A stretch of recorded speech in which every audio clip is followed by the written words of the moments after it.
Hello बच्चों, मैं Deepika. Welcome to your own channel Maruti classes. हमने बिजनेस स्टडीज़ का चैप्टर 1 शुरू किया था, जिसमें हमने बेसिक जो इंट्रो था मैनेजमेंट का वो बहुत अच्छे से डिस्कस किया था। तो इस वीडियो को वॉच करने से पहले उसका मैनेजमेंट का मीनिंग क्लियर होना ज़रूरी है। तो प्लीज़ आप उस वीडियो को वॉच करिए, फिर इस वीडियो पे आना। तो देखो, एक बार हम छोटे से वर्ड्स में डिस्कस करते हैं, बट आप उसको प्लीज वॉच करना। मैनेजमेंट क्या चीज़ है हमने पढ़ा था। ये एक प्रोसेस होता है जिसमें हम planning, organising, staffing, directing and controlling ये सब चीज़ों को करके अपना कुछ भी मैनेज करते हैं। एक छोटे से बच्चे ने भी अपनी सारी मैनेजमेंट की है, किस टाइम को उसने उठना है, उसके बाद उसने क्या प्रोसेस है, रात तक का पूरी रूटीन उसने मैनेज की होती है। तो ये सब मैनेजमेंट ही है। तो प्लीज़ आप उस वीडियो को प्लीज़ ज़रूर वॉच करिए। उससे आपका 101% मैनेजमेंट का मीनिंग है जो वो मोस्ट मतलब हद तक क्लियर हो जाएगा। तो आज हम जो कर रहे हैं वो फीचर्स एंड नेचर कर रहे हैं मैनेजमेंट की। तो इसको हम देखते हैं क्या है इसमें। हमारे इसके बारे में नेचर और फीचर में क्या आ जाता है, इसके बारे में मेन जो भी पॉइंट्स हैं, इसके गुड पॉइंट, बैड पॉइंट, हम सबको इसमें डिस्कस कर सकते हैं।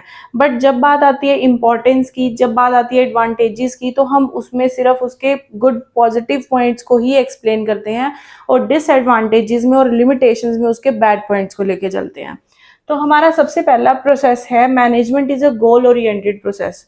गोल हमारा क्या होता है, मोटिव होता है कि जहां तक हमने पहुंचना है।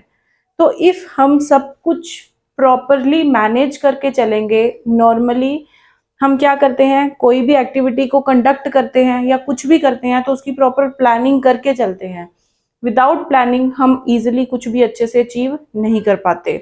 तो ये क्या कहा है कि जब हमारी मैनेजमेंट अच्छी होगी तो वो हमारी हेल्प करेगी उस मोटिव तक पहुंचने के लिए, उस गोल तक पहुंचने के लिए। तो ये हमारा क्या था, मोस्ट फर्स्ट पॉइंट था, management is a goal oriented process. Management is all pervasive. Pervasive का क्या मतलब है कि जो मैनेजमेंट है वो सिर्फ एक ही छोटे पर्पस के लिए नहीं है। इसकी एक बहुत ब्रॉड अप्रोच भी बोल सकते हो, रेंज भी बोल सकते हो कि सिर्फ ये एक बिजनेस के लिए ही रिक्वायरमेंट नहीं है इसकी। इसकी बहुत सारी फील्ड में, इवन कि चाहे उसका मोटिव हमारे को पैसों की फॉर्म में मिल रहा है या नहीं मिल रहा, बट मैनेजमेंट तो मैनेजमेंट है। सब फील्ड में, हर एरिया में हम उस मैनेजमेंट को लेके चल रहे हैं। तो इसमें कहा है anything minus management is nothing. अगर मैनेजमेंट में से कुछ भी माइनस कर देते हैं तो हमारे पास कुछ भी नहीं रहता। ये मैनेजमेंट सिर्फ एक ही फील्ड में नहीं काम आएगी, चाहे वो सेल्स डिपार्टमेंट है, परचेज डिपार्टमेंट है, ये हर एक फील्ड में इक्वली इंपॉर्टेंट है।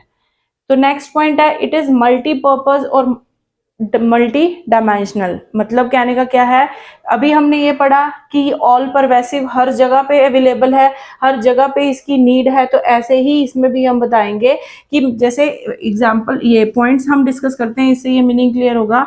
Management of work. Management of work से क्या है कि हम वर्क जब भी कोई काम करते हैं या कुछ भी ऑर्गेनाइज करने की कोशिश कर रहे हैं तो पूरी उसकी मैनेजमेंट करके चलते हैं। जैसे स्कूल हमारी है जो एजुकेशन प्रोवाइड कर रहा है, जो हॉस्पिटल्स है वो पेशेंट को ट्रीट कर रहा है।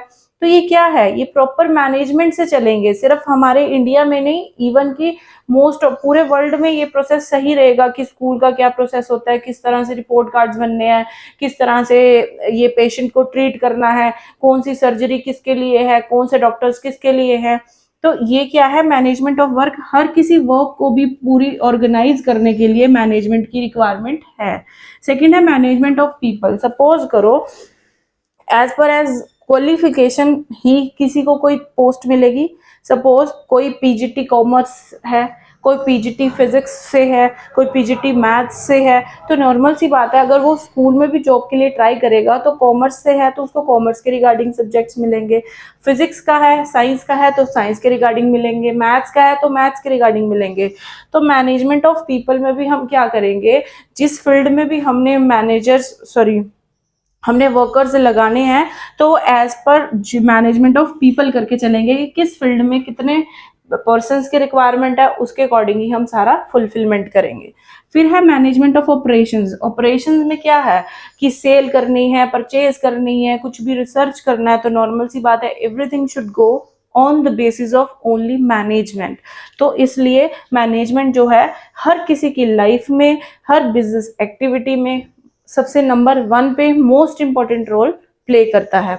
नेक्स्ट पॉइंट है management is a continuous process. मैंने पहले ही बोला था, जब हमने मीनिंग पढ़ा था लास्ट वीडियो में, हमने उसमें क्या किया था, ये एक प्रोसेस है, planning, organising, staffing, directing, controlling, ये सब चलता है। कंट्रोलिंग के बाद हमारे पास क्या आता है, मैनेजमेंट फिर से शुरू हो जाती है, फिर से हम प्लानिंग करना शुरू कर देते हैं। सपोज मैंने एक एग्जांपल दिया था, +1 क्लास में मैनेज करके चला, उसके बेसिस पे हमने देखा कि हमारा रिजल्ट क्या रहा, उसके बेसिस पे हमने +2 की प्रिपरेशंस करनी स्टार्ट कर दी। तो ये हमारा क्या है, कॉन्टिन्यूस प्रोसेस है, ये कभी भी खत्म नहीं होता। उसके सपोज करो एक बेसिक सा एग्जांपल देती हूँ, हम सुबह उठते हैं, मॉर्निंग में ही मैनेजमेंट कर लेते हैं, आज क्या क्या काम करना है, किस तरह से कैसे कैसे काम करके चलना है। तो जैसे ही रात होती है, वो रूटीन खत्म होती है, नेक्स्ट डे जब हम खड़े होंगे तो वही मैनेजमेंट का प्रोसेस जो है वो दोबारा से हमारा क्या होगा, रिपीट स्टार्ट हो जाता है। फिर ये क्या है, ये ग्रुप एक्टिविटी है। मैनेजमेंट सपोज करो हमारी 10 मेंबर्स की टीम है, 10 मेंबर्स की टीम में सिर्फ मैं अकेली अगर मैनेज करके चल रही हूँ या कोई और पर्सन मैनेज करके चल रहा है, तो मैनेजमेंट जो है वो क्या रहेगी, वो कंप्लीट नहीं रहेगी। ये ग्रुप एक्टिविटी है, सबको अच्छे से ऑर्गेनाइज करके एक ग्रुप बना के ही इस चीज को करना पड़ेगा, ताकि हमारे जो गोल है वो सबका गोल है इजिली अचीव हो। सब यूनिट को एक ही यूनिट मान के हमें चलना पड़ेगा। उसके बाद है management is a dynamic function. देखो टाइम के अकॉर्डिंग, टाइम टू टाइम क्या हो रहा है, चेंजेस आ रहे हैं, सिचुएशंस चेंज हो रही हैं, हमारी गवर्नमेंट पॉलिसीज चेंज हो रही हैं, हमारी इकोनॉमिकल, सोशल, पॉलिटिकल सारी पॉलिसीज कई बार कुछ कुछ चेंजेस आ रहे हैं, तो उसके अकॉर्डिंग हमारे मैनेजमेंट में भी चेंजेस लाने पड़ेंगे। तो ये हमारा एक डायनेमिक फंक्शन है कि टाइम के according if changes needs to introduce, हमें उनको इंट्रोड्यूस करना पड़ेगा। Then is management is intangible force. देखो मैनेजमेंट एक ऐसी चीज है, वो नजर नहीं आ रही है, बट वो एक नजर कब आएगी, on the basis of result. On the basis of result अगर एक बच्चे के 90% मार्क्स आ रहे हैं, तो जब ईयर खत्म हो रहा है, उसका रिजल्ट आ रहा है, तब हमारे को मैनेजमेंट का पता चल रहा है कि उसने अपना टाइम किस तरह से मैनेज किया होगा कि जो उसका रिजल्ट है वो 90% जितना भी टारगेट उसने रखा था उसका वो अचीव हो रहा है। तो ये तो थे हमारे फीचर्स और नेचर।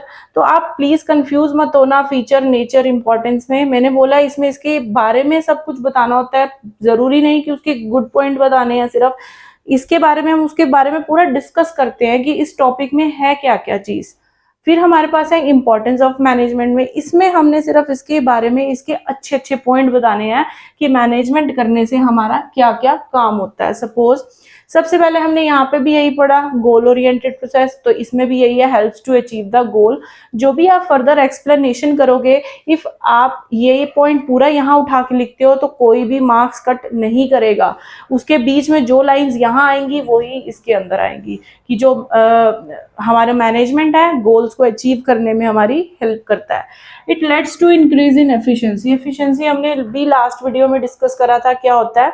देखो ये होता है कि किसी के काम करने की क्षमता को हम कैसे बढ़ा सकते हैं। नॉर्मल सी बात है, जब हमारी मैनेजमेंट अच्छी होगी, हमारे टारगेट्स अचीव होंगे, टारगेट्स अचीव होंगे, हम अपने गोल तक पहुंचेंगे, अपने मोटिव तक पहुंचेंगे, तो इससे क्या होगा, एफिशिएंसी इंक्रीज होगी। जो भी वर्कर्स होंगे वो और डेडिकेशन के साथ और मोटिवेशंस के साथ काम करेंगे ताकि जल्दी से जल्दी हम गोल को अचीव करें।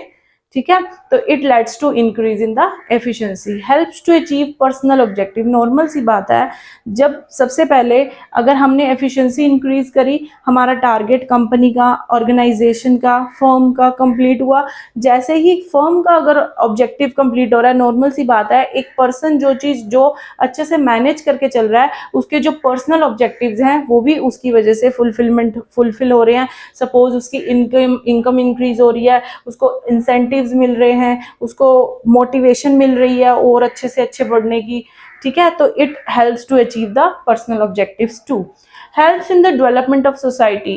और अगर मैनेजमेंट अच्छी हो रही है, हमारी फर्म अच्छी चल रही है, हमारे पर्सनल ऑब्जेक्टिव्स अच्छे चल रहे हैं, तो नॉर्मल सी बात है हमारी सोसाइटी भी क्या करेगी, डेवलप करेगी। सपोज हम उनको हमारे पास वर्कर्स जिनके पास जॉब नहीं है, हम उनको एम्प्लॉयमेंट देंगे, हम अपने सराउंडिंग्स को नीट एंड क्लीन रखेंगे, तो इससे हमारी सोसाइटी की भी क्या होगी, डेवलपमेंट होगी। तो ये था हमारा फीचर नेचर ऑफ मैनेजमेंट, और हमने इस वीडियो में करा इंपॉर्टेंस ऑफ मैनेजमेंट। एक इसका जो टॉपिक रह गया है ऑब्जेक्टिव्स रह गया, शायद जो 3 तरह के ऑब्जेक्टिव्स हैं वो हम नेक्स्ट वीडियो में कवर करेंगे। तो इसमें आपको किसी भी पॉइंट में किसी भी तरह की कोई भी प्रॉब्लम है तो प्लीज उसको जल्दी से जल्दी मुझे बताइए, कमेंट सेक्शन में मेंशन करिए, ताकि आपको आपकी कंफ्यूजन को, जो भी आपको कंफ्यूजन आ रही है उसको हम दूर कर सके। और ज्यादा से ज्यादा चैनल को लाइक करिए, शेयर करिए एंड सब्सक्राइब करिए। Thank you.